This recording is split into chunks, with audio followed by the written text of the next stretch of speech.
SIT విచారణకు retired IAS Rajat Bhargav. AP liquor కేసులో అధికారుల ప్రశ్నల వర్షం. రాజాసింగ్ రాజీనామాకు బీజేపీ ఆమోద ముద్ర అధికారికంగా ప్రకటించిన జేపీ నడ్డా. బీజేపీ పాలిత రాష్ట్రాల్లో బలహీన వర్గాలపై దాడులు. అధ్యక్షుడిగా రామ్ చందర్ నియామకంపై భట్టి అభ్యంతరం. బేసిన్లు తెలియని వారు సీఎం, బేసిక్స్ తెలియని వారు మంత్రి. రేవంత్ ఉత్తమ్పై మాజీ మంత్రి హరీష్ రావు విమర్శలు. పిల్లలు అంటే భారం కాదు ఆస్తి అన్న ఏపీ సీఎం. జనాభా పెరుగుదలకు త్వరలో కొత్త పాలసీ. మాతృభాష అమ్మ అయితే హిందీ పెద్దమ్మ.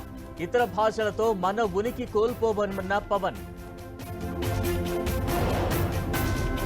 కాకినాడ జీజీహెచ్ ఘటనలో నలుగురిపై వేటు. పరారీలో ఉన్న ప్రధాన నిందితుడి కోసం పోలీసుల వేట.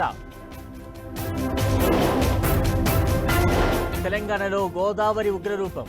ఎగువన కురుస్తున్న వర్షాలకు పోటెత్తిన వరద.